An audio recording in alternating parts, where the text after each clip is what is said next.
ಅವಾಗ್ಲೇ ಅದೇನು ಹೇಳಿದ್ರಲ್ಲ, ನಾನ್ ಸಿಂಹ ನೀನ್ ಸೊಳ್ಳೆ ಅಂತ ತಾನೆ? ಬಿಡಪ್ನವ್ರೆ, ಊರಿ ಅವೆರಡಕ್ಕಿರೋ ವ್ಯತ್ಯಾಸ ಏನು ಅಂತ ಸ್ವಲ್ಪ ಹೇಳ್ತೀರಾ? ಸರ, ಸಿಂಹನ ಹಿಡಿಯಕ್ಕೆ ಬಲಿ ಬೀಸ್ತಾರ್ರಿ, ಆದ್ರೆ ಸೊಳ್ಳಿಗೆ ಹೆದ್ರಿ ನಾವೇ ಬಲಿಗಳು ಮಕ್ಕೋತೀರಿ. ಆದ್ರೆ ಕೆಲವು ಸಿಂಹಗಳ ವಿಚಾರಕ್ಕೆ ಹೋಗದೆ ಇದ್ರೇನೆ ಬೆಟರ್. ಯಾಕೆಂತ ಕೇಳಿ. ಯಾಕ?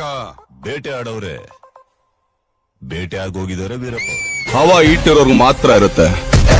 ಉಸರ್ ನಿಂತ ಮೇಲೂ ಹೆಸರಿರ್ಬೇಕು ಅಂತಂದ್ರೆ ದಮ್ ಬೇಕಲ್ಲೈ. ನಿಂಗೆ ಅರ್ಥ ಮಾಡ್ಸೋದಕ್ಕೆ ದೊಡ್ಡ ದೊಡ್ಡ ಲೈನ್ಗಳನ್ನ ಹೇಳಿ ಪಂಚ್ ಡೈಲಾಗ್ ಹೊಡೆಯಕ್ ಹೋಗಲ್ಲ. ಸ್ಟ್ರೈಟ್ ವಿಷಯಕ್ಕೆ ಬರ್ತೀನಿ.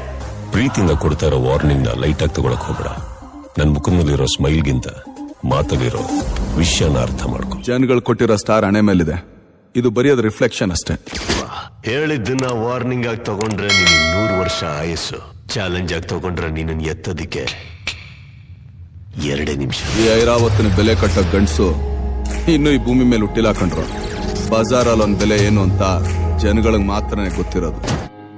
ಬ್ಯಾಕಲ್ ಗ್ಯಾಂಗು ಕೈಯಲ್ಲಿ ಹಂಗಿದ್ರೆ ಸಾಲ್ದು, ತಲೆಯಲ್ಲಿ ಮೂಳೆ ಎದೆಲಿ ಖಲೀಜ ಇರ್ಬೇಕು. ಏ ಕ್ಯಾಡ್ಬರೀಸ್, ಆನೆ ನಡೆದಿದ್ದೆ ದಾರಿ ಬರ್ತಾ ಇದ್ದೀನಿ. ತಾಕತ್ತಿದ್ರೆ ಕಟ್ಟಾಕು. ಈ ಆವಾಜ್ ಹಾಕೋದು ಬಾಯಿಗೆ ಬಂದಂಗ್ ಮಾತಾಡೋದೆಲ್ಲ ಇಟ್ಕೊಂಬೇಡ ಇಲ್ಲಿ. ಆನೆ ಎಷ್ಟೇ ದೊಡ್ಡದಾದ್ರೂ ಅದನ್ನ ಪಳುಕ್ಸೋದು ಮಾವುತ.